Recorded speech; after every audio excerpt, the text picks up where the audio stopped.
Rinkimų kodeksas buvo priimtas 21 ar 22 metais. Tai yra jau šito Seimo. Ir priimdami šitie veikėjai Seime, priimdami šitą įstatymą, priėmė Rinkimų kodekso 73 straipsnio 3 dalies 1 punktą, kuriame pasakyta, kad tie, kurie praėjusiuose prieš 5 metus vykusiuose Europos parlamento rinkimuose per rinkimus gavo 10 000 ir daugiau balsų, tie yra atleidžiami po 5 metų nuo pareigos rinkti 10 000 parėmimo balsų. Ir mes, matydami tą situaciją, žinodami ačiū Margaritai Starkevičiūtei, buvusiai europarlamentariai, matydami, kad šitas įstatymas pažeidžia, ne tik pakalbėsime ir apie tai vidinę mūsų įstatymų logiką ir lygiateisiškumą kandidatų, tačiau ir pažeidžia ES teisės aktus dėl Europos parlamento rinkimų.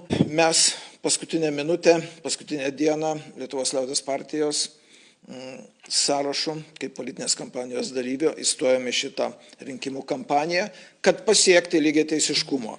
Gaila, kad šiandien nedalyvauja tie, kurie vargsta su parašų rinkimais ir kurie mano, kad reikia prisitaikyti, lankstytis nuosekliai ir nieko nedaryti. Nieko nedarydami nieko ir neturės. Lietuva svarbiausia neturės, mėly žmonės.